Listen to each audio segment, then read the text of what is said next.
This is a home inspection overview of unit 738. So we're gonna start here on the roof, then do the AC unit, then explain the different components up here on the roof, and then do the exterior, and then finish up in the interior. All right, so looking over here, the roof appears to be in good shape. It looks like it's a new roof because I can still have some choke lines showing, so that's a good thing. So I'll show you on the other side a couple things that are missing here on the roof. So one of the main components is that, or the main things missing is we need more ventilation. But these houses built in the 50s, 60s, a lot of time the ventilation was only on the gable vents at the end of the roofs.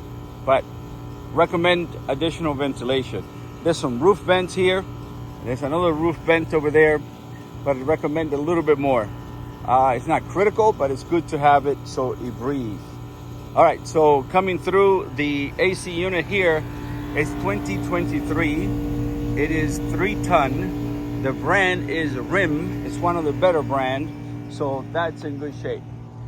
Here on this roof here, this is called Roll Composite, and this one is in good shape as well. It appears to be new. The underneath the sheathing, there's a couple of wood planks or plywood that is not painted, but I'll show you that from the bottom, from the up. So going around here, overhead electricity, and then I'm going to go to the other side, and we'll continue on the other side. Continuing on this side, you can see also, like I said, not that much ventilation for the attic. This is what they're using for a chimney. This is technically a roof vent. It has to be at least 36 inches, the top of it, and it cannot be the way they have it right here.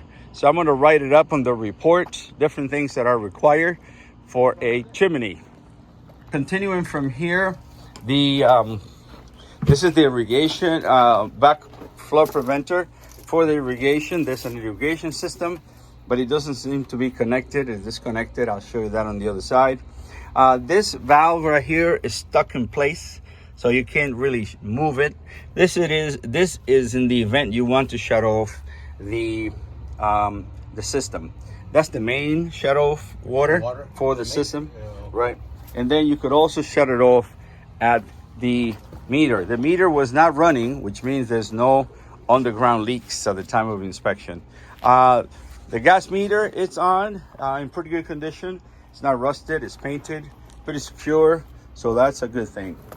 Okay, so coming here, this is recommended to be trimmed, not against the surface of the house, because it brings termites. Even though this might be brick and stucco, termites make tubes and they get into the wood, so it's recommended that it's trimmed back. A couple of the plants are dead. Will the plants be trimmed? The plants will be trimmed back. Oh, correct. Okay. So here I pour some water in here with the hose. You can see the hose in here. So it might be there's a dip right here, and water might stay here when it rains. So that's what that is. This is completely cracked here because there is no expansion joints. So if you look at the sidewalk, every so many feet they put in expansion joints in order to protect. And it'll break out. It will not, yeah. So the expansion joint would be for the concrete to break in the joints, but obviously they did not put that in here.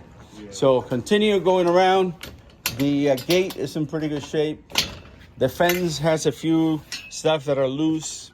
We're gonna start there, and I'll show you here on the west side.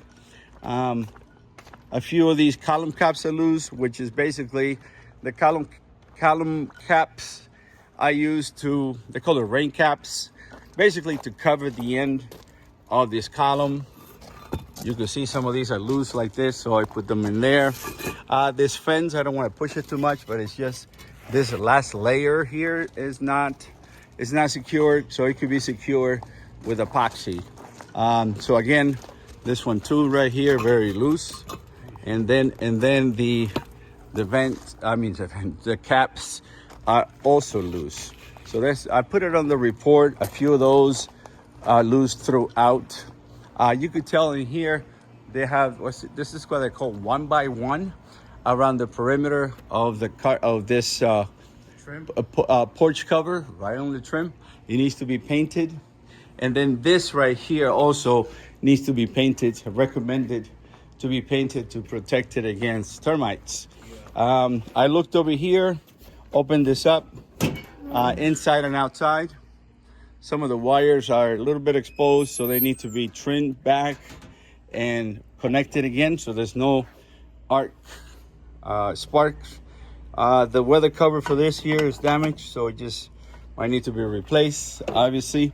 The irrigation system is here. This is what I was saying earlier. And it is not connected, most likely right here, but it's not functioning. So that needs to be looked at, okay? Coming into this closet, this is where the hot water heater is. So the hot water heater is 40 gallons, which is typically okay for the size of the house. Actually, no, this is 50 gallons. It was built or manufactured in 2021. It is gas. It's giving me a really, really hot temperature because they put this on the very hot setting. So in order to, it has to be below 125 degrees. So this, Can you turn it down? so this would have to be turned down. Yeah, turn it down. Unfortunately, Jerry, I'm sorry to tell you, I got to leave it the way they have it until you move in. You can turn it down. So which way would I? It will tell you right here. Let me put it on pause. What's real quick. what's So continue with the video.